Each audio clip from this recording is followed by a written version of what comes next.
agraïts per venir un dia per mi entranyable, perquè avui faig anys. Per molts anys. Jo sempre dic que per culpa del meu dia va venir una república, perquè si no hagués sigut unes eleccions no s'hagués canviat el règim. Parlar d'un llibre de Sants a Gràcia potser algú pot pensar que no té sentit. Jo en sentim molt. Primera, en aquesta casa, el Caó i l'IPEC va ser fundat pel senyor Garriga Tullols i jo vaig conèixer Sants. Quan parlo del llibre, en aquest cas, la tercera volum, i sentint-ho molt, el primer i el segon per mi està molt bé, ja estan exhaurits, doncs, el període que estudia el llibre, de 1850 a 1899, era un moment que Gràcia i Sants estaven molt vinculades, perquè totes elles, juntament amb les Corts, Sant Gervasi, Gràcia, Sant Martí i Sant Andreu, l'ordre està fet per posició, no per estimar o no estimar, doncs hi havia actualment un distrito de les Afueres, que aquest distrito tenia la seu central a Gràcia. Per què? Perquè Gràcia estava més ben comunicada, quedava al centre del que és el Pla de Barcelona, i per tant, més d'una vegada, els ajuntaments de Sants venien aquí a Gràcia per parlar un tema que en el llibre surt molt, que és l'agregació. El 1850, la població de Sants tenia 1.739 habitants. Es pot dir que una misèria, perquè en aquella època encara han vingut els vapors. Però en canvi, el 1887, quan faltaven 10 anys de l'agregació, perquè és l'últim cens que tenim com a poble, no havia duplicat. La població va passar a 19.105 habitants. Això per què va ser? Per tota una sèrie de gent que va venir de fora per molts motius. Per exemple, les males collites.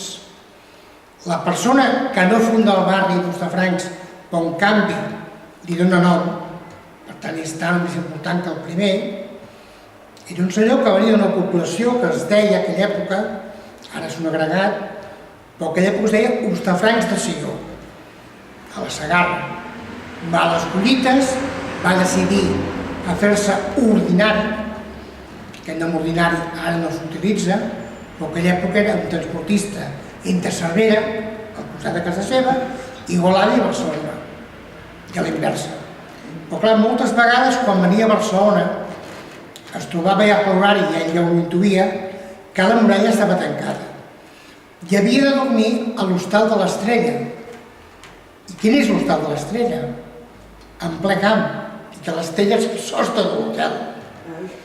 Perquè no podia dormir enlloc més perquè tampoc tenia massa diners. Amb el temps va comprar un terreny, va fer un cobert, i amb el temps va fer un hostal, que li va posar Cal Astafrancs.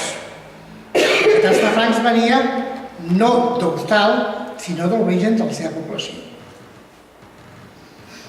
Per motius industrials, a Sants hi ha hagut un vapor, que era l'Espanya industrial, que curiosament per motius burocràtics, que en aquella època hi havia burocràcia, es va haver d'inscriure a Madrid, en un moment que a Madrid hi ha, com a secretari del Ministeri d'Hisenda, un senyor tan conegut per nosaltres com Bonaventura Carles Aribau, el ministre català, de tant tot s'ho feien entre ells, doncs aquest senyor Aribau va ser els primers de la Junta d'aquesta Espanya industrial. Es considera que era la fàbrica més important del Pla de Barcelona i tenia més de 2.000 treballadors. Tots sabem que el 1859 es va restaurar els Jocs Florals. Ja portàvem uns anys de renaixença. En aquell moment, doncs hi ha uns Jocs Florals. Per què el 1859 i no el 60, o el 61, o el 58 o el 57? Senzillament, potser molts de vostès ho saben, si no ho dic ara, el 1859 feia només 400 anys que a Barcelona no celebrava Jocs Florals. Per tant, en encara en l'època de Joan II i companyia, doncs ja vam anul·lar els Jocs Florals. Al segle XIX hi ha tota una sèrie de gent amb empenta que volen restaurar, que volen recuperar, que tenen ganes de que Catalunya torni a sortir i de les primeres coses que fan és restaurar els Jocs Florals. Uns Jocs Florals que hi tenen molt a veure perquè ells saben que l'origen està a Occitània. D'un senyor que està a la colla d'aquella època, repeteixo, el mateix Bonaventura Carles Aribau, quan fa Oda a la Pàtria, què diu? Que ell parla en llemosí, perquè ell té consciència que no parla castellà. A Madrid sí, però a Catalunya no. I com que ell per cultura sap que hi havia hagut la llengua llemosina, doncs té molt clar que aquí es parla llemosí. Doncs bé, a Sants, que era un poble petit, però que ja hi havia inquietuds culturals, hi ha unes persones, ara parlem d'una d'elles concretament, que és el senyor Jacint Laporta Mercader, que quan vam fer el recorregut per Sants vam passar per la seva casa pairal, que el 1870 decideixen fer els seus Jocs Florals. Com que són senzills, com que són modestos, li posen certamen literari.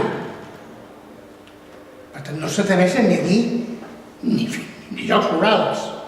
Però un certamen literari que, si llegiu el llibre, doncs cada any hi ha uns premis que són cedits pels industrials del poble,